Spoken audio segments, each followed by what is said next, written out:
gorgeous day, a gorgeous morning to set up a beautiful day, and always a good opportunity to catch up with Matt Archbold, our ray of sunshine despite the weather, and of course his Creative Minority Report. Good morning, Matthew. How are you? What was the flavor of that cake pop? It's some sort of a pumpkin thing. I don't know. Yeah, all right. I'm a ginger spice myself. It didn't sound great. It didn't sound great. What in the world is going on? It's crazy out there. Let's start with good news before we delve into our more apocalyptic, melancholy leanings. Okay. Boy, that's going to keep people tuned in. There it is. Can't wait to get to the apocalypse. So, I don't know if you saw this. You probably did. But a new scientific study shows that the Shroud of Turin is about 2,000 years old. There you go. Kind of a big deal, because right now we're living in a time where so many people say, I've kind of turned my back on religion because of science. But now you have science backing up the claims of religion, and it's very, very interesting to see how people will react. Now, for years, the Shroud has kind of been discounted, but now with this study, it really does show that it might very well be the burial shroud of Christ. It's really interesting. Yeah, you got to believe the science, right? Exactly. I'm sure Tony Fauci is saying it right now. Like, you got to believe the science, That's funny. Wow. But I remember when I was in college, my history professor said, what was the most important historical event in the history of the world? And, it was a big question. We all thought about it. I think I said the Magna Carta just because I had nothing to say. But I was that kid who always had to answer, that annoying guy in class. Someone else said about the Battle of Hastings. Other people said, and the professor at the end said, no, it was the birth, death, and resurrection of Christ.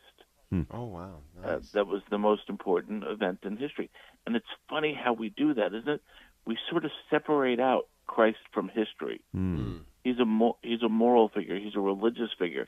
But we kind of don't include him as a historical figure sometimes.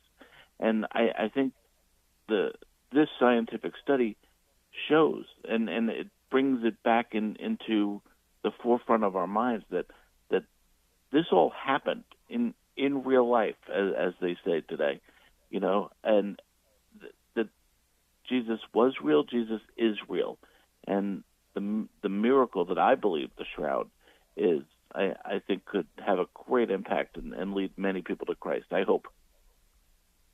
Yeah, well, and obviously we want to get back to it, but we also need to realize that wasn't all, bubble gum and bubbles back then either. I mean, life was difficult for the Christian 2,000 years ago. It's difficult for the Christian today.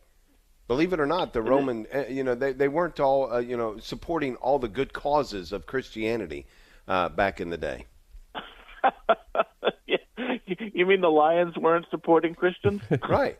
But we tend to forget that, don't we? That we think it's supposed to be that the majority of the people in our country think and act exactly like we do, and that's very rarely the case in 2,000 years of history.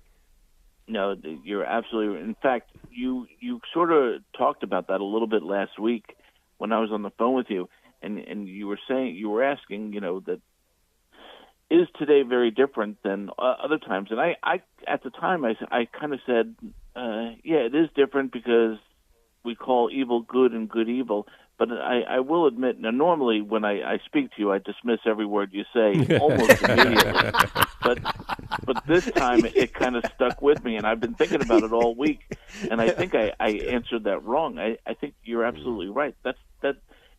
It's the problem. It's been the problem since the Garden of Eden. It is the same problem.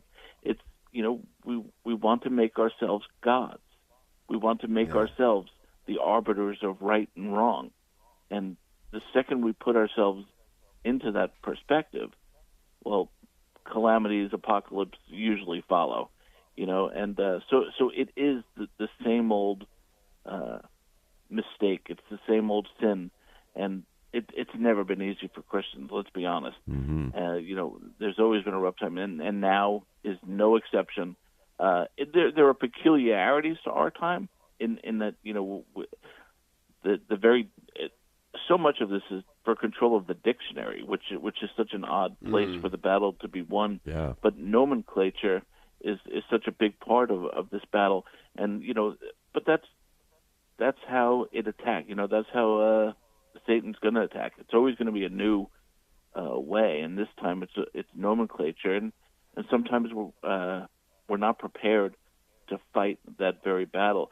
But if we stick true to the word, we'll come out pretty well in the end, I think.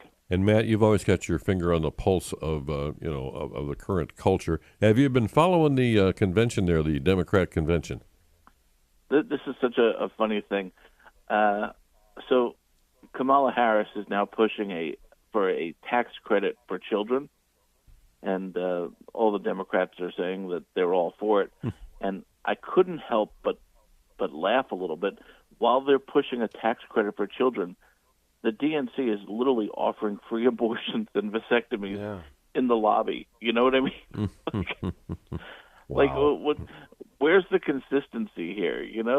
Okay, are we pushing for children? Are they a good, or is it just blows your mind, doesn't it? Yeah, they need to kind of refresh the wording. We're going to offer tax credits for those remaining children. Right. And in the other wild news, this is wild, and this has not been getting a lot of play. The Church of England is now admitting it's not a real church at all. Yeah. Have you heard that? Yeah. Wow. I actually picked this up through your website when you posted it. It's fabulous. Yeah, you put it on there yesterday. I mean, not fabulous news, but fabulous reporting. Well, yeah, they're saying that the word church itself is very, controversial. So they want to get away from the word church, so they're going to call themselves a community, the church, or the community of England, or something like that. And, by saying they're not a church, all I could think at the time was, well, we kind of never considered you one anyway. So, Yeah. Thanks for the validation there. We appreciate that. And I want to say this real quickly, because you've got a great story on Creative Minority Report, just to lift spirits a bit. Need some good news? Check this out from Lords, 20 seconds that are just absolutely beautiful. I hope you guys will take a look at that as well. CreativeMinorityReport.com. Thanks.